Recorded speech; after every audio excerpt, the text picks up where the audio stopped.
கதைக்கலாம்.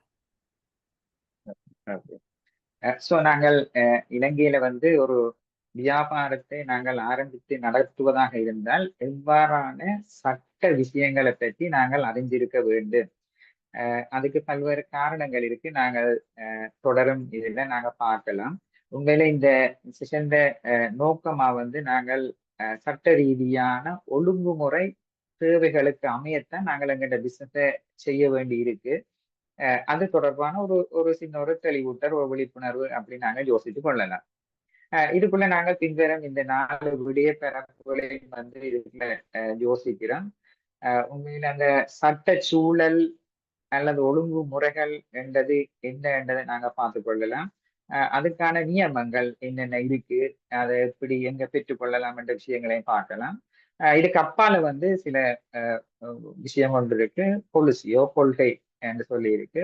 உண்மையில எங்கண்ட தொழில்துறை மத்திய அரசாங்கத்தின் இலங்கை ரீதியான பொலிசி டாக்குமெண்ட் இருக்கு. அதே நேரத்தில் மாகாணத்துக்கும் வந்து தொழில்துறை திணைக்களம் இந்த துறைக்கான ஒரு பொலிசியை வந்து டெவலப் பண்ணி வச்சிருக்கு.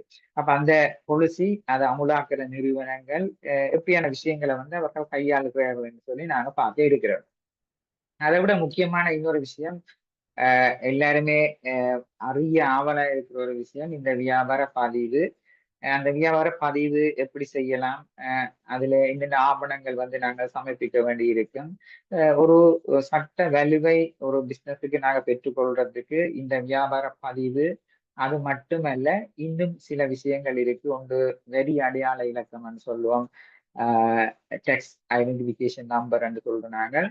அதை விட இந்த வரி செலுத்துதல் தொடர்பாக வந்து நாங்க சில விஷயங்களை பார்க்க போறோம். ஆக டீப்பாக நான் போயிலேண்டா டைம் எடுக்கும். சில நேரம் நீங்கள் அது தொடர்பில் கேட்கக்குள்ள நாங்கள் டீப்பா சொல்லக்கூடியமா இருக்கு. ஸோ இது தொடர்பில இந்த சட்ட சூழல் என்று மெயினாக நாங்கள் யோசிக்கக்குள்ள இந்த விடயங்களை பிசினஸ் சட்ட சூழலை கையாளுகின்ற சில சட்டங்கள் இருக்கு. அது நிறைய சட்டங்கள் இருந்தாலும் பிரதானமான சட்டங்களை பற்றி நிச்சயமாக தொழில் முயற்சியாளர் வந்து அறிஞ்சிருக்க வேண்டிய ஒரு விஷயம் தான் இருக்கு.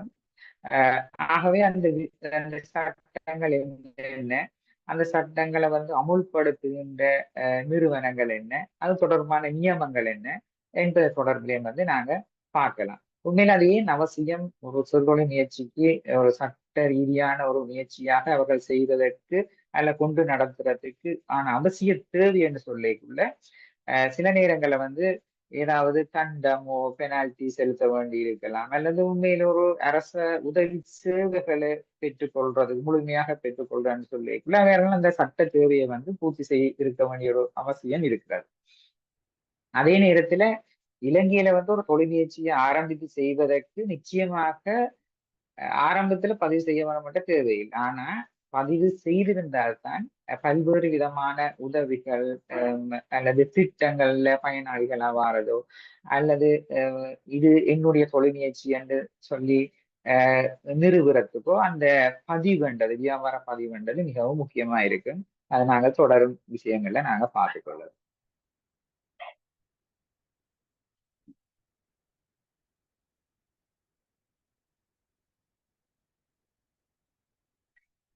ஆகவே இந்த ஒரு வணிகத்தை நாங்க தொடக்கிறதுக்கு முதலாவது வந்து நாங்கள் ஒரு வணிக அமைப்பை தெரிவு செய்ய வேணும். இலங்கையில வந்து ஒரு வணிகத்தை ஒரு பிசினஸ் ஸ்டார்ட் பண்றதுக்கு அடிப்படையில வந்து 3 விதமான வணிக கட்டமைப்புகள் இருக்கு. அதுல ஒன்று பாத்தீங்கன்னா தனி உரிமம் என்று சொல்றது, சோல் ப்ரொப்ரைட்டர்ஷிப் சொல்றது. அடுத்தது பங்குடைமை வியாபாரம், பார்ட்னர்ஷிப் பிசினஸ் என்று சொல்றது. அடுத்தது பிரைவேட் லிமிடெட் கம்பெனி, அதாவது தனியார் வரையறுத்த கம்பெனி என்று சொல்லி 3 விதமான ஒரு அமைப்பில தான் சட்ட ரீதியாக வந்து நாங்கள் ஒரு பிசினஸை வந்து இலங்கையில ஆரம்பிக்கலாம். அப்ப நாங்க முதல்ல இந்த 3ல எந்த அமைப்பு கீழே நாங்க தொடங்க போறோம் என்றதை வந்து நாங்க தீர்மானிக்க வேண்டி இருக்கு. அதை தீர்மானிச்சதன் பிறகு வணிக பேரை வந்து நாங்க தெரிவு செய்யணும். எங்களோட பிசினஸுக்கு நாங்கள் என்ன பேர் வைக்க போறோம்னு சொல்லி அது தொடர்பாக பிறகு நாங்கள் இன்னும் பார்க்க இருக்கிறேன். அப்ப பிசினஸுக்கான நேமையும் தெரிவு செய்த பின்னர் எப்படி தெரிவு செய்யறேன்னு நான் சொல்ல போறேன். அதன் பின்னர் நீங்கள் அது தேவையான ஆவணங்களை வந்து நாங்கள் பேர் பதிவை வந்து நீங்கள் எந்த பிரதேச செயலக பிரிவில இருக்கிறீங்களோ அந்த பிரதேச செயலகத்துல வந்து நீங்க சமர்ப்பிக்க வேண்டி இருக்கும். உண்மையில வியாபார பதிவு என்றது பெயர் பதிவு தான் அங்க செய்யப்படுகிறது.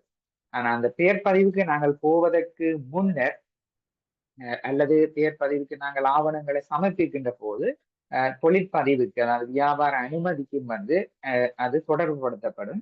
அந்த வியாபார அனுமதி அல்லது தொழில் அனுமதி என்பது நாங்கள் எந்த உள்ளூராட்சி அமைப்பு பிரதேசத்தில் எங்களோட தொழில் முயற்சியை நாங்கள் ஆரம்பித்திருக்கிறோமோ அல்லது ஆரம்பிக்க இருக்கிறோமோ அந்த உள்ளூராட்சி அமைப்பில வந்து நாங்கள் அனுமதியை பெற்றுக்கொள்ள வேண்டும். அது வருட வருடம் வந்து புதுப்பிக்க வேண்டிய ஒரு விஷயமாக இருக்கும். அதுக்காக நாங்கள் ஒரு ஒரு டேக்ஸ் வந்து நாங்கள் அந்த உள்ளூராட்சி அமைப்புக்கு வந்து நாங்கள் செலுத்த வேண்டி இருக்கு. அடுத்தது இந்த வரி அடையாள இலக்கம், டேக்ஸ் ஐடென்டிபிகேஷன் நம்பர் அல்லது டின் நம்பர் அப்படின்னு சொல்றேன். இந்த மூன்றும் இந்த சட்டத்தின் ஊடாக அல்லது இது எங்களுடைய பிசினஸ் என்று நாங்கள் சட்ட ரீதியாக நாங்கள் நிறுவுவதற்கு எங்களுக்கு அத்தியாவசியமான ஆவணங்களாக இருக்கு. ஆகவே ஒரு முறையாக பதிவு செய்யப்பட்ட ஒரு பிசினஸுக்கு பெயர் பதிவு சான்றிதழ், வியாபார அனுமதி பத்திரம், மற்றது வரி அடையாள இலக்கம் இவ்வளவு வந்து இருக்கு. இப்ப நாங்க பார்க்கலாம் இந்த ஒவ்வொரு வணிக அமைப்பும் அது சார்ந்த விடயங்களையும் வந்து நாங்க பார்க்கலாம். அதுல முதலாவது வந்து நாங்க பார்க்கறது வந்து தனி உரிமை பிசினஸ், அதாவது சோல் ப்ரொப்ரைட்டர்ஷிப் என்று ஆங்கிலத்தில் சொல்லுவோம். இது வந்து ஒரு தனிநபர் வந்து அவர்கிட்ட இருக்கக்கூடிய அவர்கிட்ட முதல் அல்ல சேமிப்பு கொண்டு ஒரு பிசினஸை வந்து ஆரம்பிக்கிறது. அதுக்கு பெரிய அளவில முதல் தேவை என்று இல்லை. அதுக்கான முதலீடு வந்து அந்த உரிமையாளராக வழங்கப்படும். அதனால வந்து இது ஒரு எளிமையானது, அதாவது குறைவான மூலதனத்தோட ஆரம்பிக்கக்கூடியது. அதே நேரத்துல இது சார்ந்த சகல விடயங்களையும் வந்து முடிவெடுக்கிற சுதந்திரம் வந்து அந்த முயற்சியாளர்களுக்கு இருக்கு. அதனாலதான் இந்த விதமான ஒரு பிசினஸ் அமைப்பை வந்து இலங்கையில மட்டுமில்லை உலகளாவிய ரீதியிலேயும் வந்து நிறைய பேர் இந்த கட்டமைப்பை வந்து தெரிவு செய்யணும். அதே நேரத்துல இந்த பிசினஸின் வெற்றி வந்து உண்மையில என்னென்னத்துல தங்கி இருக்குமென்னா அந்த குறிப்பிட்ட அந்த முயற்சியாளர் அல்ல அந்த தொழில் முயற்சியின் உரிமையாளர்ல தான் தங்கி இருக்கும். அது அவற்றை திறன்கள், ஸ்கில்ஸ் அல்லது அவற்றை அர்ப்பணிப்பு, கமிட்மெண்ட் என்று சொல்லுவோம். மற்றது அவற்றை முயற்சி, எவ்வளவு எஃபர்ட் வந்து அவர் அந்த தன்னுடைய பிசினஸ் தொடர்பில் முன்னெடுக்கிற என்றதை பொறுத்து தான் அந்த பிசினஸ் வெற்றி வந்து தங்கி இருக்கு. இது அந்த தனி முயற்சியாளர்களை மட்டும் தங்கி இருக்கிறபடியா இதற்குரிய இந்த பிசினஸுக்கு அளவார அனைத்து லாபங்கள் போராட்டங்கள் எல்லாமே வந்து அந்த உரிமையாளரை சார்ந்தது. அதே நேரம் இந்த அமைப்பு பொறுத்தளவில் அந்த முயற்சியாளருக்கு வரையறுத்த பொறுப்புகள் இருக்கு. இதுதான் என்று சொல்லையில எல்லாமே அவற்றை டிசிஷன் தான். அவர் தீர்மானிக்கலாம் தன் பிசினஸை வந்து என்ன மாதிரி செய்கிறது என்று சொல்லி.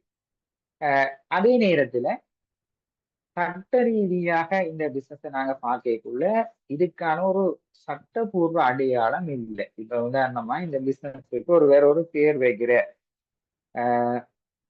மங்களம் மிக்சர் அப்படி அப்படி ஒரு பிசினஸ் பேரை ஒருத்தர் வச்சிருக்கிறேன். நான் அதை ஆரம்பிச்சவர் வந்து சுதர்சன் என்று சொன்னேன். அந்த பிசினஸ் வந்து ஒரு சட்ட நடவடிக்கை ஒன்றை மேற்கொள்றதாக இருந்தால் மங்களம் மிக்சர் என்ற பேர்ல அவர் எடுக்கிறார். அவர் வந்து சுதர்சன் என்ற அவற்றை தனிப்பட்ட பெயர்ல தான் அந்த சட்ட நடவடிக்கையை வந்து மேற்கொள்ளலாம். அதே நேரத்துல இன்னொருவர் அந்த பிசினஸுக்கு எதிராக ஒரு சட்ட நடவடிக்கை எடுக்கிறதாக இருந்தாலும் அந்த மங்களம் மிக்சர் என்ற பேருக்கு எதிராக அந்த சட்ட நடவடிக்கை எடுக்க இயலாது. அது அந்த சுதர்சன் என்ற அந்த தனிப்பட்ட நபருக்கு எதிராகத்தான் அல்ல அவற்றை பேருக்குத்தான் அந்த சட்ட நடவடிக்கையை எடுக்கலாம். இதுதான் இங்கே அந்த சட்ட ரீதியான அந்த பிசினஸுக்கு இருக்கக்கூடிய ஒரு விஷயத்தை சொல்ற விஷயமாக இருக்கு. அதே நேரத்துல பதிவு செய்தல் விருப்பத்துக்குரியது. பதிவு செய்தால் பல நன்மைகள் இருக்கு. அது என்னன்னு சொல்லிட்டேன். சோ இதுதான் சுருக்கமாக ஒரு தனி உரிமை அல்லது சோல் ப்ரொப்ரைட்டர்ஷிப் அமைப்பிலான பிசினஸ் எப்படி இருக்கும் என்றதை வந்து நாங்கள் இதுல சொல்றோம். இது ஒரு விதமான ஒரு வடிவம். அதுக்கு அப்பால இன்னொரு விதமான ஒரு பிசினஸ் அமைப்பு இருக்கு. அதை பங்குடைமை அல்ல பார்ட்னர்ஷிப் சொல்லுவோம்.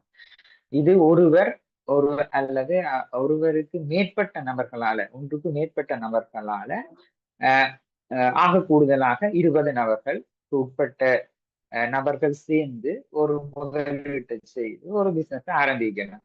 அது ஒரு பங்குடைமை பிசினஸ் அல்லது கூட்டாண்மை பிசினஸ் என்று நாங்க சொல்லுவோம்.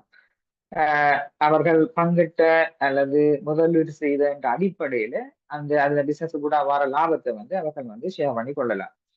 இது 1890ஆம் ஆண்டு, கிட்டத்தட்ட 100 வருஷத்துக்கு மேற்பட்ட ஒரு 100-130 வருஷங்களுக்கு மேற்பட்ட ஒரு சட்டத்தினால உருவாக்கப்படுகின்ற ஒரு வியாபார அமைப்பு. இதுல சொல்லப்பட்ட விஷயம் என்னன்னா, அது அந்த நேரத்துல 1000 ரூபாய்க்கு மேற்பட்ட தொகையை முதலீடு செய்து பிசினஸ் தொடங்கினோம்னு சொன்னா அதை எழுத்து வடிவில் வச்சிருக்கிறது நல்லன்னு சொல்லப்பட்டதுக்கு உண்மையில அது எப்படியும் நாங்கள் ஒன்றுக்கு மேற்பட்ட நபர்கள் சேர்ந்து செய்ய போறோம் அந்த பிசினஸ் என்று சொல்லிக்குள்ள இதையும் நாங்கள் அந்த பிசினஸ் தொடர்பான விடயங்களை ஒரு எழுத்து வடிவில ஒரு ஆவணமாக ஒரு சட்டவாளர் முன்னிலையில ஒரு லோயர் முன்னிலையில அதை எழுதி அதை பதிவு செய்ய வேணும். ரிஜிஸ்டார் ஆபீஸ்ல கொடுத்து பதிவு செய்து வச்சிருக்கக்குள்ளதான் இதுக்கான ஒரு சட்ட வலு கிடைக்குது பங்குடைமை பிசினஸுக்கானது. இதுல நான் ஏற்கனவே சொன்ன மாதிரி பங்காளர் எண்ணிக்கை 2ல இருந்து 20க்குள்ள இருக்கலாம். பங்குடைமைக்கான அந்த ஒழுங்குகள் என்று கேட்கல அதை சட்ட ரீதியாக ஒரு சட்ட ஆளர் கொண்டு எழுதி அதை பதிவு செய்ய வேணும். இங்கேயும் பங்காளர்களுக்கு வரையறுத்த பொறுப்புகள் இருக்கு. அதே நேரம் இந்த பங்குடைமை அந்த எழுதின டாக்குமெண்ட் பதிவு செய்யப்பட வேணும். அது வெரி இம்பார்ட்டன்ட். இங்கேயும் இந்த பிசினஸுக்கு ஒரு பேர் இருந்தால் இங்கேயும் அதுக்கு சட்டபூர்வமான அடையாளம் இல்லை. அதுல அர்த்தம் என்னென்றா அந்த பிசினஸுக்கு எதிராக ஒரு சட்ட நடவடிக்கை எடுக்கிறதாக இருந்தாலும் அந்த பங்குடைமை இருக்கிற அந்த முதலீட்டாளர்கள் அந்த பங்காளர்கள் யாரோ அவர்களுடைய தனிப்பட்ட பேர் குறிச்சுத்தான் அந்த சட்ட நடவடிக்கை எடுக்க வேண்டி வரும். அது ஒரு முக்கியமான விஷயமா இருக்கு. அதே நேரத்துல பிசினஸ்ல லாபமும் வரும் நட்டமும் வரும். தனியுடைமையை பொறுத்தளவில நட்டம் வரைக்குள்ள அந்த பிசினஸ்ல இருக்கக்கூடிய சொத்துக்களை விற்று அதை செட்டில் பண்ண வேண்டி வரும். சில நேரங்கள்ல அந்த இருக்கிற சொத்து போதாதுன்னு சொன்னால் அவற்றை தனிப்பட்ட சொத்துக்களும் இந்த நஷ்டத்துக்காக செலுத்த வேண்டி இருக்கு. அது அந்த தனியுடைமையில இருக்கிற ஒரு சிக்கல். அதே போல இந்த பங்குடைமை பிசினஸ்லயும் இங்கே ஒரு நட்டம் ஏற்பட்டால் ஏற்பட வேணுமென்று இல்லை, சப்போஸ் ஒரு நட்டம் ஏற்பட்டால் அதை தீர்ப்பதற்கும் அந்த பங்காளர்களுடைய தனிப்பட்ட சொத்துக்களும் பொறுப்பாகப்படும். அதுதான் இங்கே இருக்கிற அப்படியான ஒரு விஷயமாக இருக்கு. அப்ப இது 2 விதமான ஒரு அமைப்பை நாங்க பார்த்துட்டோம். இதுக்கு அப்பால இன்னொரு விதமான ஒரு அமைப்பு இருக்கு. அதுதான் வரையறுக்கப்பட்ட தனியார் கம்பெனி.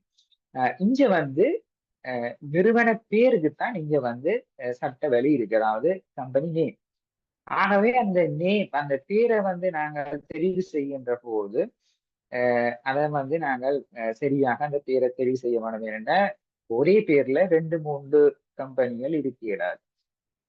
ஏனென்றா அந்த பேருக்கு எதிராகத்தான் ஒரு சட்ட வழி ஒரு சட்ட விஷயங்களை நாங்க செய்யக்கூடியதா இருக்கு. ஆகவே நாங்கள் ஒரு கம்பெனியை ஆரம்பிக்கிற போது எங்களுக்கு பிடிச்ச அந்த பேரை வெப்சைட்ல இணையதளத்துல அந்த ரெஜிஸ்டார் ஆஃப் கம்பெனி என்று இருக்கு ROC என்று சொல்றது. அவர்களுடைய இணையதளத்துல அந்த பேரை நாங்கள் தேடி பார்க்கலாம். நாங்கள் யோசிக்கிற பேர் அங்க இல்லை என்று சொன்னா எங்கள்ட பேரை நாங்க பதிவு செய்து வைக்கலாம். ஏனென்றா பேரை பதிவு செய்தது கம்பெனி பதிவு செய்கிறதாக அமையாது. பேரை பதிவு செய்து ஒரு குறிப்பிட்ட காலத்துக்கு பிறகுதான் நாங்கள் அந்த ஆவணங்களை சமர்ப்பிக்கக்குள்ள கம்பெனியாக அதை பதிவு செய்யக்கூடியதாக இருக்கு. அந்த இடப்பட்ட காலத்துல அந்த பேரை இன்னொரு ஆள் தெரிவு செய்யாம இருக்கிறதுக்காகத்தான் நாங்கள் அந்த முன்பதிவை மேற்கொள்றோம். அதுக்கு ஒரு படிவம் இருக்கு, அதுக்கு ஒரு கட்டணம் செலுத்த வேணும். நாங்க பேரை பதிஞ்சிட்டோம் தானே என்று 3 மாதத்துக்கு மேல நாங்கள் டிலே பண்ணலாம். அந்த குறிப்பிட்ட காலத்துக்குள்ள அந்த பேர்ல கம்பெனியை ரெஜிஸ்டர் பண்ண வேணும். இல்லைன்னு சொன்னா அந்த பதிவு லெஃப்ட் ஆகிடும். திருப்பி இன்னொருக்கா காசு கட்டி நீங்கள் அந்த பேரை முன்பதிவு செய்ய வேண்டி வரும். உண்மையில இந்த கம்பெனியை ரிஜிஸ்டர் பண்றதுக்கு சிறு தொழில் முயற்சிகள்னு சொன்னா கிட்டத்தட்ட 15,000 ரூபாய் வரைக்கும் பதிவு கட்டணம் வரும். அந்த பதிவு கட்டணம் 15,000 இருந்தாலும் ஒரு கம்பெனியை வந்து நாங்க பதிவு செய்ய ரெண்டு ஆவணங்கள், இணை ஆவணங்கள் வந்து நாங்கள் தயாரிக்க வேண்டி வரும். அதுல ஒன்று வந்து சொல்றது ஏஓஏன்னு சொல்றது, அதாவது ஆர்டிகல் ஆஃப் அசோசியேஷன் சொல்றது. இன்னொன்று வந்து மெமரண்டம் ஆஃப் அசோசியேஷன் சொல்றது. இது ரெண்டுமே வந்து சுருக்கமா சொன்னா இது என்ன சொல்லுதுன்னு சொன்னா, இது அந்த நிறுவனம், அந்த கம்பெனி வந்து இவ்வாறு இயங்க போகுது, இயங்குதல் தொடர்பான நிர்வாக விஷயங்களை வந்து சொல்லுதுன்ற ஒரு சட்ட ஆவணம். இது சட்ட ஆவணமா இருக்கிறபடியா இதை தயாரிப்பது வந்து ஒரு சட்டவாளர், ஒரு லோயர் வந்து இதை செய்ய வேணும். இப்ப நாங்கள் எங்கள்ட லோயர்கிட்ட இது தொடர்பான விஷயங்களை கலந்துரையாடி அதை குறிப்பே பண்ண வேண்டி இருக்கு. அப்ப நாங்க சமர்ப்பிக்கின்ற ஒரு ஆவணம் இந்த ஆவணமாக இருக்கு. அப்ப இந்த ஆவணங்களை வந்து நாங்கள் ரிஜிஸ்டார் ஆஃப் கம்பெனியில கலம்புல இருக்கு, அங்க நேரடியாக நீங்க சமர்ப்பிக்கலாம், அல்லது இணையத்தின் ஊடாக வந்து நீங்க பதிவேற்றம் செய்யலாம். அப்படி செய்து எல்லா ஆவணங்களும் சரியென்று ஏற்றுக்கொள்ளப்பட்டால் உங்களுக்கான பதிவு சான்றிதழ், அதை சொல்றது சர்டிபிகேட் ஆஃப் இன்கார்பரேஷன் சொல்றது, இது உங்களுக்கு கிடைக்கும்.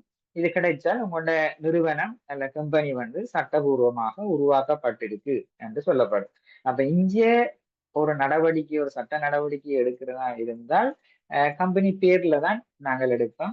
அல்லது இன்னொருவர் எங்களோட பிசினஸுக்கு எதிராக ஒரு சட்ட நடவடிக்கை எடுக்கிறதாக இருந்தால் இந்த கம்பெனி பேரில தான் அந்த சட்ட நடவடிக்கையை வந்து எடுக்க வேண்டி வரும்.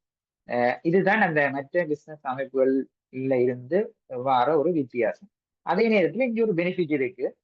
உண்மையில ஒரு பிசினஸ் அண்டைக்கு அங்க நட்டமும் வரலாம் என்று எடுத்தால், இந்த நட்டம் வருகின்ற போது இங்க வந்து அந்த கம்பெனியில இருக்கிற இங்க வந்து ஒரு போர்ட் ஆஃப் டைரக்டர்ஸ் தான் வந்து இந்த கம்பெனியை வந்து நிர்வகிப்பார்கள். அந்த போர்ட் ஆஃப் டைரக்டர்ஸ் அவைகளுடைய தனிப்பட்ட சொத்துக்களும் இருக்கு. இங்கே ஒரு நட்டம் வருகின்ற போது தனிய கம்பெனிக்கு பொறுப்பான சொத்துகள் மட்டும்தான் கையகப்படுத்தப்படும். அதாவது அவர்களுடைய அந்த போர்ட் ஆஃப் டைரக்டர்ஸ் தனிப்பட்ட சொத்து வந்து இங்கே நாங்கள் எடுக்க முடியாது. அது ஒரு சட்ட பாதுகாப்பாக இந்த பிசினஸ் அமைப்புல வந்து இருக்கு. அதால இன்றைக்கு பல பேர் வந்து பல பெண் கொலை முயற்சியாளர்கள் கூட இன்றைக்கு வடமாநிலத்துல கம்பெனியாக ரிஜிஸ்டர் பண்ணி எடுத்திருக்கிறேன். இப்படியான கம்பெனி பதிவை மேற்கொள்றதுக்கு சில தனியார் நிறுவனங்கள் வந்து சப்போர்ட் பண்ணினா அவைக்கு நாங்கள் கட்டணத்தை செலுத்துவதன் ஊடாக அந்த பதிவை வந்து அவர்களே எல்லாம் செய்து சர்டிபிகேட்டையும் உங்களோட கையில கொண்டு வந்து தருவினா அது இலகுவாக இருக்கிறது என்றதன் அடிப்படையில நிறைய தொழில் முயற்சியாளர்கள் அந்த வழியை வந்து இன்றைக்கு நாடுகிறார். ஸோ இது இந்த மூன்று விதமான வணிக கட்டமைப்பை பற்றி நாங்கள் இப்ப பார்த்திருக்கிறோம். ஸோ இதுல ஏதோ ஒரு வணிக அமைப்பை வந்து நீங்க தெரிவு செய்யலாம். உங்களோட பிசினஸ் எப்படி இருக்க வேணும். அப்ப இந்த ஒவ்வொரு அமைப்பிலும் இருக்கக்கூடிய நன்மை தீமை, சட்ட ரீதியான நன்மை தீமைகள் பற்றி சொல்லியிருக்கிறேன். அப்ப நீங்கள் இது தொடர்புல யோசிக்கலாம். அதுக்காக இப்ப தனி அமைப்பாக தொடங்கின ஒரு பிசினஸை கம்பெனியாக மாற்ற முடியாதுன்னு இல்லை. இப்படி செய்தவர்கள் ஒரு கட்டத்துல அங்கால கம்பெனியாக ரெஜிஸ்டர் பண்ணலாம். ஆனா என்ன ஒரு விஷயம் இருக்குன்னு சொன்னா, இந்த ரிஜிஸ்ட்ரேஷனை செய்யறதுக்கு செலுத்தப்படுகின்ற கட்டணம்ன்றது அது அந்த வருடத்துக்காகத்தான் இருக்கு.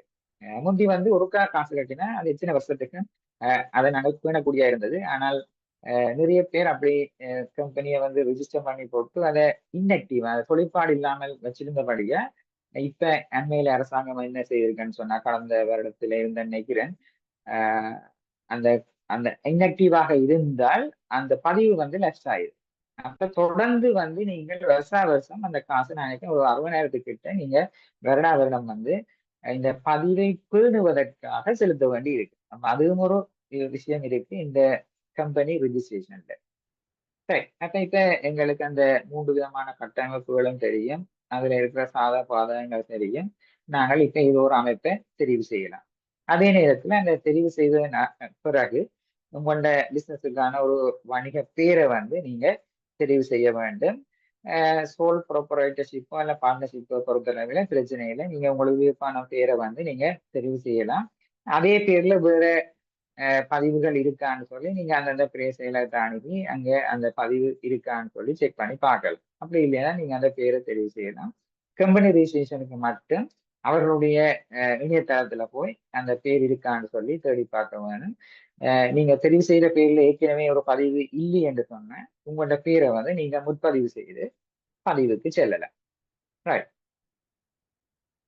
அடுத்ததா பார்த்தோம்னு சொன்னா இந்த பிசினஸ்கள் சம்பந்தமான சட்டங்கள் இருக்கு. இந்த சட்டங்கள் வந்து ஒரு தொழிற்முயற்சியை தொடங்குறவர் வந்து இலங்கையில தொடங்குறவர் வந்து தனக்கு இந்த சட்டம் தெரியாதுன்னு சொல்லுகிறாரு. இரண்டா இந்த சட்டங்களின் அடிப்படையில தான் அந்த பிசினஸை வந்து நாங்கள் ஆரம்பிக்க வேணும். ஆகவே இந்த சட்டங்கள் தொடர்பிலையும் நாங்கள் தெரிஞ்சிருக்க வேணும். குறிப்பா இந்த 3 விதமான சட்டங்கள் வந்து எங்கள்ட பிசினஸை வந்து கண்ட்ரோல் பண்ணுது அல்லது கருத்தில் எடுக்குது அல்லது அதை நாங்கள் திருப்தி செய்ய வேண்டிய ஒரு தேவை இருக்கு. அதுல முதலாவது வந்து பாத்தீங்கன்னா சுற்றுச்சூழல் பாதுகாப்பு சட்டம்னு சொல்றது. அஹ் இதற்காக இப்ப ஆரம்பத்துல வந்து நீங்க பிசினஸ பதிவு செய்ய போறீங்கன்னு சொல்லி திரையசேலத்துல போய் கணக்கு பகுதியில ஒரு அப்ளிகேஷன் ஃபார்ம் எடுத்து நீங்க ஃபில் பண்ணி கொடுத்தால் அஹ் அவர்கள் பார்த்தினா அதோட நீங்க சமர்ப்பிக்கிற ஆவணங்கள்ல தொழிற்பதிவு, அதாவது உள்ளூராட்சி அமைப்பில நீங்க பெற்றுக்கொள்கின்ற அந்த தொழில் செய்யறதுக்கான அனுமதி இருக்கான்னு பார்ப்பினும். பிசினஸ் லைசன்ஸ் சொல்றோம் இல்ல ட்ரேட் லைசன்ஸ் சொல்றோம், அது இருக்கான்னு பார்ப்பினும். அது இல்லை என்று சொன்னா உங்களோட ஆவணங்களை வந்து நீங்கள் அல்ல உங்களோட பிசினஸ் வந்து எந்த உள்ளூராட்சி அமைப்பில இருக்கோ அதுக்கு அனுப்புவேணும். அதுக்கு அனுப்பினால் அவர்கள் வந்து இந்த சட்டங்கள் தொடர்பாக பார்க்கணும். அந்த கண்டிஷன்ஸ் வந்து திருப்தி செய்யப்படுதான். அதுல முதலாவது வந்து இந்த சுற்றுச்சூழல் பாதுகாப்பு. இதுக்காக அவர்கள் எம்ஓஹெச் ஆஃபீஸுக்கு கொடுப்பினர். அங்கே இருந்து பிஹெச்ஐ பொது சுகாதார பரிசோதகர் வந்து உங்களோட இடத்தை பார்ப்பார்கள். அந்த சட்டத்தால சொல்லப்படுற நிபந்தனைகளுக்கு திருப்திப்படுத்தப்படுகிறதுன்னு சொன்னா அவர்கள் உடனடியாக அனுமதிக்கு சிபாரிசு செய்வார். அப்படி இல்லைன்னு சொன்னா அவர்கள் சில மோடிஃபிகேஷன், சில மாற்றங்கள் செய்ய சொல்லுவேன். அதை செய்த பின்னர் அதற்கான அனுமதியை பெற்றுக்கொள்ளக்கூடிய இருக்கு. இருந்தாலும் இந்த உள்ளூராட்சி அமைப்புகளை பொறுத்தளவில் ஒரு 77 வகையான தொழில் முயற்சிகளுக்குத்தான் அவர்கள் அனுமதியை கொடுக்கலாம்.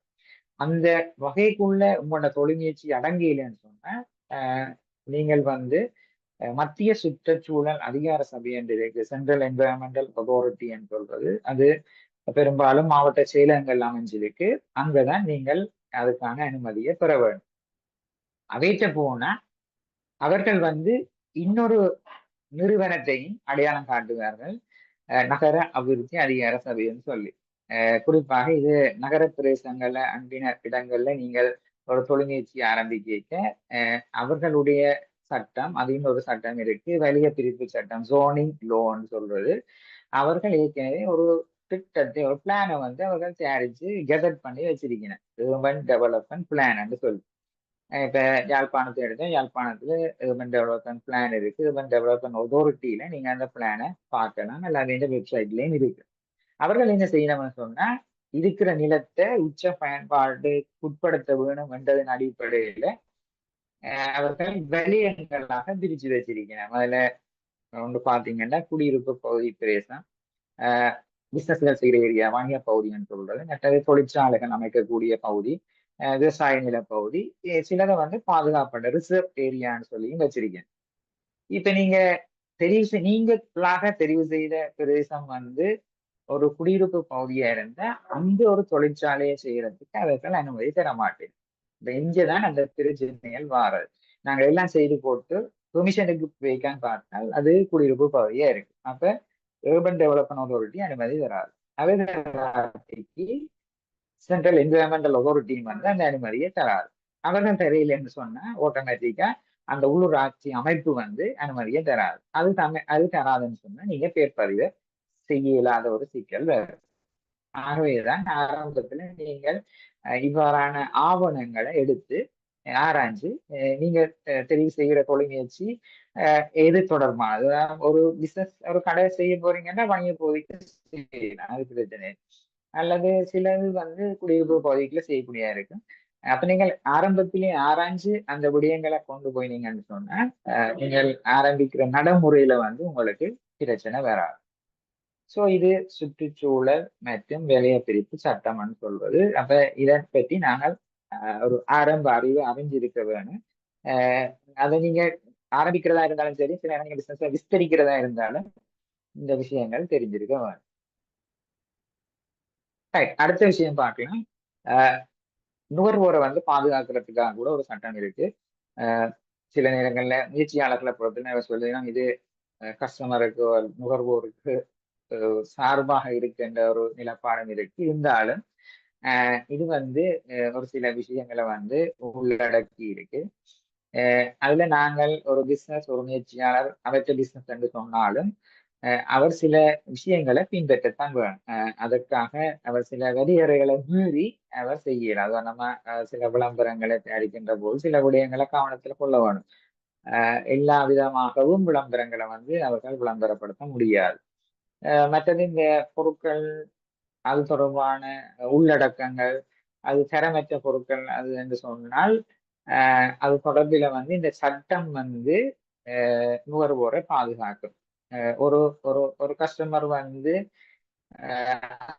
தீங்கான பொருட்கள் இருந்தென்று கண்டால் அவர் இந்த உங்களோட பிசினஸுக்கு எதிராக வந்து இந்த சட்டத்துக்கு கீழே வழக்கு தொடரலாம். அதே நேரத்துல இந்த விற்பனை நடைமுறைகளை வந்து நியாயமான நடைமுறைகள் அதாவது ஏற்றுக்கொள்ளப்பட்ட நடைமுறைகளை தான் பின்பற்ற வேணும். இப்ப அண்மையில சொன்ன இந்த பிரமிட் போன்ற பிசினஸ்கள் வந்து இலங்கை மத்திய வங்கியால தடை செய்யப்பட்டது. அப்படியான பிசினஸ்களை வந்து நாங்கள் முன்னெடுக்கிறத வந்து சட்ட ரீதியான பிரச்சனையை எதிர்கொள்ள வேண்டி வரும். ஆகவே நுகர்வோர் பாதுகாப்பு சட்டத்தையும் வந்து நாங்கள் அனுசரித்து தான் எங்களோட பிசினஸை வந்து நாங்க கொண்டு போகணும். அந்த சட்டம் தொடர்பான நடைமுறைப்படுத்தல பார்க்கிற ஒரு நிறுவனம் இருக்கு. அதை சொல்றது நுகர்வோர் பாதுகாப்பு அதிகார சபை கன்சியூமர் அஃபேர்ஸ் அத்தாரிட்டி என்று சொல்றோம் நாங்கள். அது அந்த கன்சியூமர் அஃபேர்ஸ் அத்தாரிட்டி ஆக்டுக்கு ஊடாக உருவாக்கப்பட்ட அந்த நிறுவனம். ஸோ இதையும் வந்து ஒரு தொழில் முயற்சியாளர் நிச்சயமா கவனத்துல கொள்ள வேண்டும். அடுத்தது ஒரு முயற்சியாளர் அவரே அந்த பிசினஸ்ல இருக்கிற வேற தொழிலாளர்கள் இல்லை என்று சொன்னால் பிரச்சனை இல்லை. ஆனால் நீங்கள் உங்களுக்கு அப்பால சில தொழிலாளர்களையும் உங்களோட பிசினஸ்ல நினைச்சு வேலை செய்வீங்கன்னு சொன்னால் நம்ம பிசினஸை விரிவாக்க வேண்டி வந்தால் அல்லது உற்பத்தியை அதிகரிக்க போனீங்கன்னா நிச்சயமா உங்களுக்கு தொழிலாளர்கள் தேவைப்படுவீங்க. தொழிலாளர்களை நீங்க உள்வாங்கிக்குள்ள இந்த தொழிலாளர் சட்டம் லேபர் லோன்னு சொல்லுவோம். இந்த லேபர் லோவை நடைமுறைப்படுத்தினதை கண்காணிக்கிற நிறுவனம் தொழில் திணைக்களம்னு சொல்லுவோம், லேபர் டிபார்ட்மெண்ட் சொல்லுவோம். அங்க லேபர் ஆபீசர்ஸ் இருக்கின அவர்கள் உங்களுடைய உற்பத்தி நிலையங்கள் அல்லது வியாபார நிலையங்களுக்கு வருகை தந்து அவர்கள் அந்த சட்ட அமுலகாக்கம் தொடர்பில் பார்த்து கொள்ளுங்க. இதுல வந்து இன்னும் சில சட்டங்கள் சேருது. அதுல பாத்தீங்கன்னு சொன்னா இந்த சட்டத்தை சொல்றது shop and office employees act சொல்றது. இதுக்கு அப்பால ஃபேக்டரிஸ் ஆர்டினன்ஸ் என்று ஒரு தொழிற்சாலை இருக்க வேண்டிய அமைப்பு அல்லது அங்க இருக்க வேண்டிய அடிப்படை வசதிகள் எல்லாம் அந்த சட்டத்துக்குள்ள சொல்லப்பட்டிருக்கு. அதை கொண்ட தொழில் நிலையங்கள்ல அல்லது தொழிற்சாலையில வந்து அந்த விஷயங்கள் கவனிக்கப்பட்டிருக்கா அல்லது கருத்துல எடுக்கப்பட்டிருக்கான்னு சொல்லி பார்க்கணும். அதே போல வேஜஸ் போர்ட் ஆர்டினன்ஸ் வந்து இன்னொன்று இருக்கு. இது தொழிலாளர்களுடைய உரிமைகள் சம்பந்தமாக சொல்ற விஷயம். அதுல குறிப்பா வந்து இந்த குறைந்தபட்ச ஊதியம் என்றது நீங்க சொல்ல வேணும் அல்லது குறைந்தபட்ச ஊதியம் நீங்க வழங்க முன் வர வேணும்.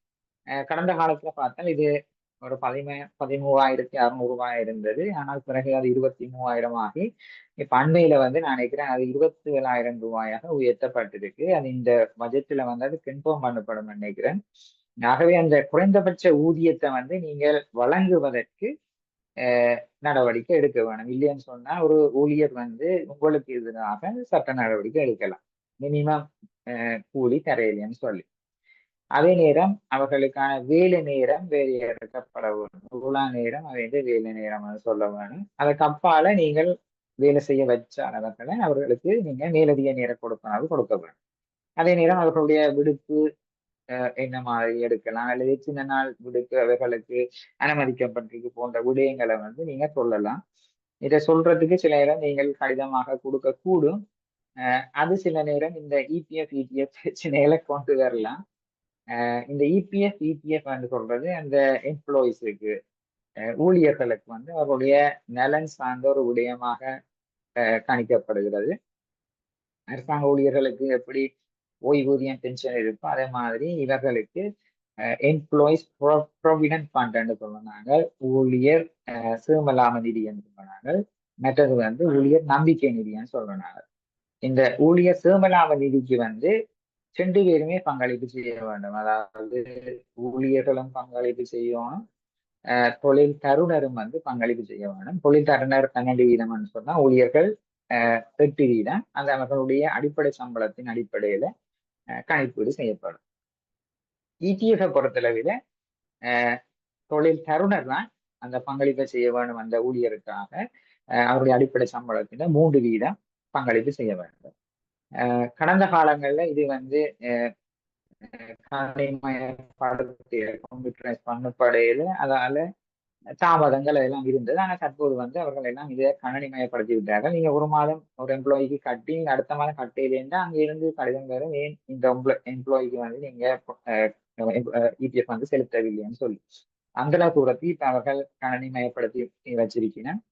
ஸோ அது சிஸ்டமாக இருக்கு. ஆகவே அதை நாங்கள் செலுத்தி கொண்டு வந்தால் எந்தவித பிரச்சனையும் இல்லை.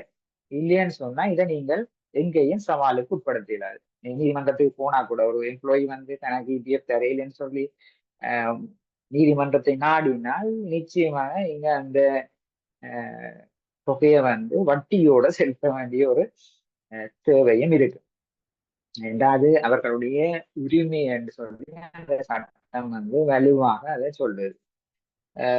ஆகவே நான் நினைக்கிறேன் இந்த 3 சட்டங்களும் வந்து மிகவும் முக்கியமானது. நிச்சயமாக வந்து நாங்கள் கருத்துல எடுக்க வேண்டிய சட்டங்களாக இருக்கு.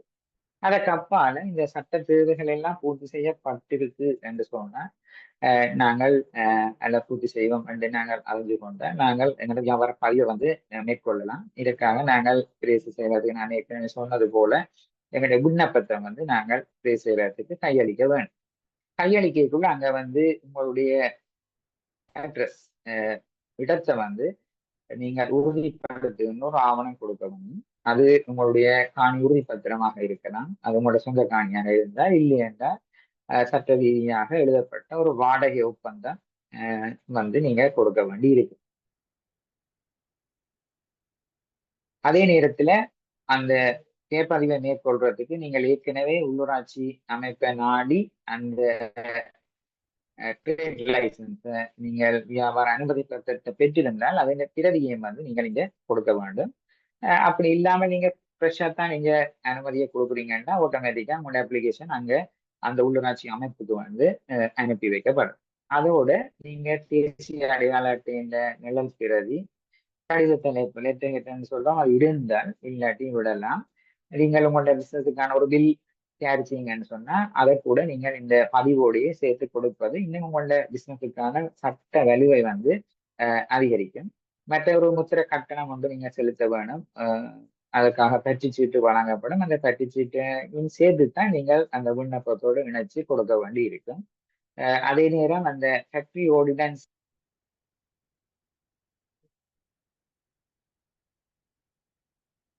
உங்களோட ஃபேக்டரி ஆர்டினன்ஸுக்கு அமைய அந்த தொழில் திணைக்களம் ஒரு சிபார்சு கடிதம் தருவினா அதோட அந்த சுற்றுச்சூழலுக்கு போன அந்த சிபார்சு கடிதம், மற்ற பங்குடைமையாக இருந்தால் அந்த பங்குடைமைக்கு நீங்க செய்து கொண்ட அந்த சான்றிதழ் அந்த பிரதி, அதோட அந்த பூர்ணப்படுத்தப்பட்ட விண்ணப்ப படிவு, இவ்வளத்தை நீங்க சமர்ப்பிக்கல இவ்வளவு சரியாக சமர்ப்பித்திருந்தால் அந்த வியாபார பதிவை மேற்கொள்வது ஒரு சிரமமான விஷயம் என்று அது உடனே அவர்கள் செய்து தருவார்கள். அதை பெயர் பதிவுன்னு சொல்லுவோம். இது செய்தால் உங்களோட சட்ட அங்கீகாரம், உங்களோட பிசினஸுக்கான சட்ட அங்கீகாரம் வந்து உங்களுக்கு கிடைக்கக்கூடியதாக இருக்கு. அடுத்தது நான் குறிப்பிட்டது போல இந்த வரிக்கு வந்து இந்த காலத்துல வந்து நீங்கள் உங்களை பதிவு செய்ய வேண்டி இருக்கும். அதை டின் நம்பர்ன்னு சொல்லுவோம்.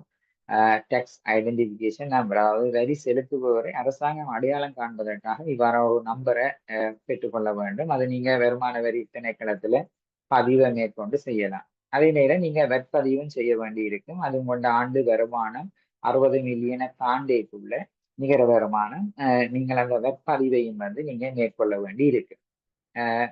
இந்த வரி அடையாள இலக்கம் பெறுகிற வந்து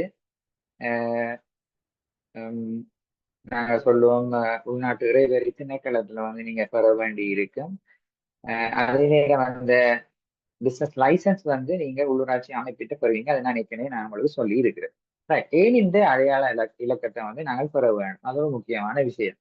ஆஹ் இந்த இலக்கம் தான் யார் அந்த டெக்ஸஸ் செலுத்தினம் என்றது தொடர்பான அறிவு விவரத்தை வந்து அரசாங்கத்துக்கு கொடுக்கிறது. மற்றது இந்த இலக்கம் வந்து இப்ப வெவ்வேறு விஷயங்களுக்கும் எங்களுக்கு தேவையா இருக்கும். ஒன்று நீங்க ஒரு வங்கி கணக்கை திறக்கிறது கூட இப்ப இல்லாட்டிலும் எதிர்காலத்துல நீங்க அதை அவர்கள் வலியுறுத்துவார்கள். அப்படி ஒரு இலக்கத்தை நீங்க தர வேணும்னு சொல்லி. மற்றது ஒரு வாகனம் புதிதாக கொள்வனவு செய்து பதிவு செய்வதற்கு கட்டாயம் வேண்டும். ஒரு சொத்து கொள்வனவு செய்து அதை பதிவு செய்வதற்கு கட்டாயமாக வேணும்.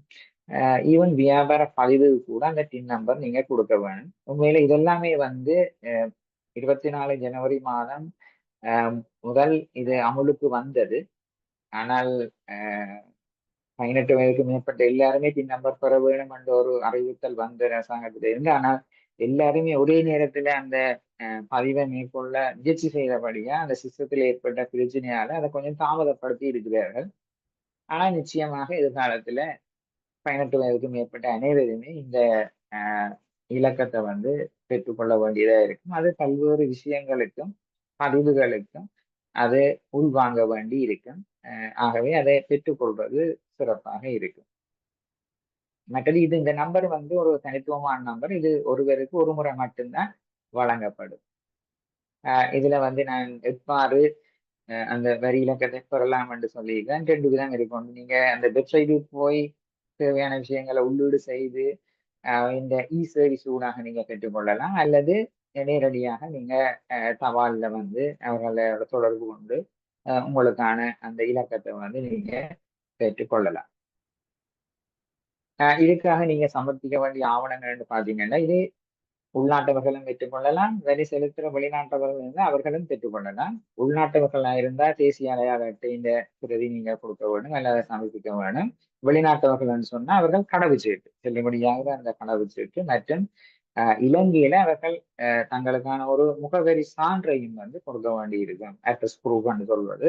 அந்த அட்ரஸ் ப்ரூஃபுக்காக நீங்க கொடுக்க வேண்டிய விஷயங்கள் ஒன்று எலக்ட்ரிசிட்டி பில்லா இருக்கலாம், அல்லது வாட்டர் பில்லா இருக்கலாம், அல்லது பேங்க் ஸ்டேட்மெண்டா இருக்கலாம், அல்லது ஜிஎஸ் பெற்றுக்கொள்கின்ற சர்டிபிகேட்டாக இருக்கலாம். இவெல்லாம் அல்லது நீங்க தொழிற்பதிவு செய்தீங்கன்னு சொன்னா அந்த தொழிற்பதிவு சான்றிதழ் கூட நீங்க கொடுக்கலாம். இது எல்லாமே வந்து இந்த வரி அடையாள இலக்கத்தை பெற்றுக்கொள்வதற்கு சமர்ப்பிக்க வேண்டிய ஆவணங்களாக இருக்கு. மற்ற இதுக்கு இது அப்பால சில உரிமங்கள் இருக்கு. அஹ் உதாரணமாக என்ன சம்பந்தமான பிசினஸ் நீங்க செய்ய இருக்கிறீங்க என்ற தொடர்பில் சில சான்றிதழ்கள் வந்து நீங்க பெற வேண்டி இருக்கும். அதை ஜிஎம்பி சர்டிபிகேஷன் சொல்லுவோம், குட் மேனுஃபேக்சரிங் ப்ராக்டிஸ் சொல்லுவோம், அல்லது இன்னும் கொஞ்சம் வளர்ந்த நிலையில எஸ்எல்எஸ் சொல்லுவோம், அல்லது சர்வதேச ரீதியாக நீங்க ஏற்றுமதிகள் செய்ய போறீங்கன்னு சொன்னா ஐஎஸ்ஓ சான்றிதழ். இவ்வாறு வெவ்வேறு வகையான உரிமங்கள் இருக்கு. நீங்க அதையும் பெற்றுக்கொள்ளலாம்.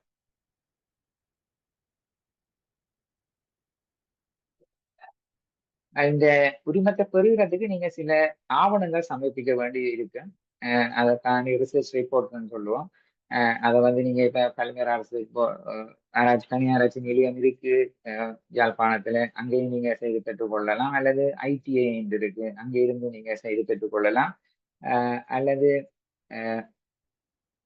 ஐடிபிலையும் வந்து ஒரு டெக்னிக்கல் டிவிஷன் இருக்கு, அங்கேயும் வந்து நீங்கள் இந்த இவ்வாறான அந்த சான்றிதழ்களை வந்து நீங்க பெற்று சமர்ப்பிப்பதன் ஊடாகத்தான் நீங்கள் அந்த ஜிஎம்பி சர்டிபிகேட்டோ அல்லது எஸ்எல்எஸ் சர்டிபிகேட்டோ அல்ல ஐஎஸ்ஓ சர்டிபிகேட்டோ வந்து நீங்க பெற்றுக்கொள்ளக்கூடியதாக இருக்கு. இன்னொரு விஷயம் இருக்கு. இந்த இன்டெலக்சுவல் ப்ராப்பர்ட்டின்னு சொல்றது, நீங்கள் உங்களோட கடின உழைப்புக்கு ஊடாக நீங்கள் ஒரு ட்ரேட் மார்க்கை வந்து நீங்கள் சிறப்பாக செய்திருப்பீங்க.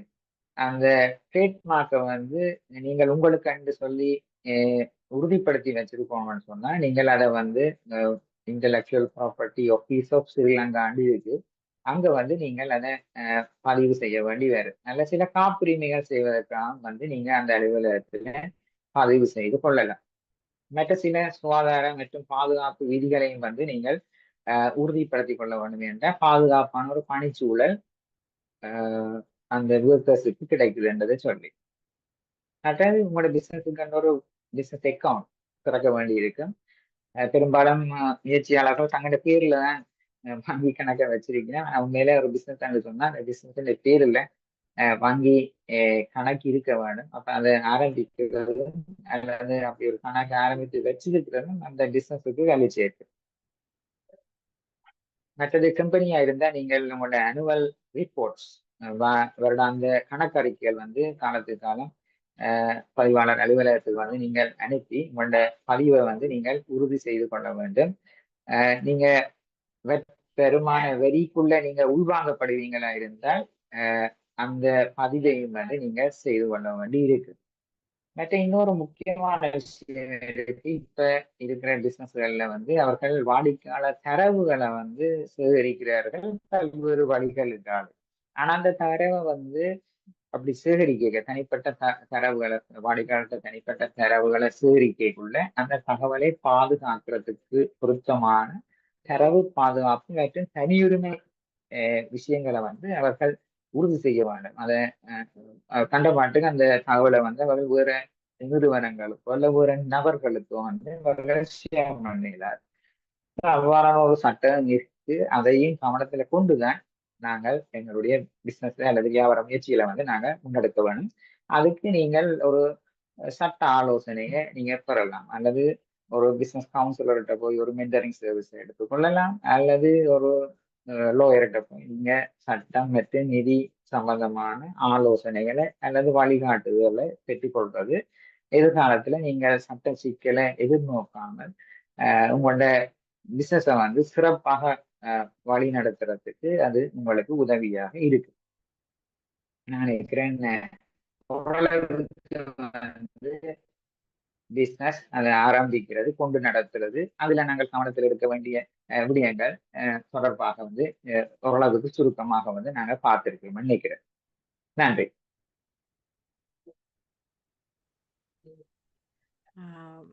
நன்றி திரு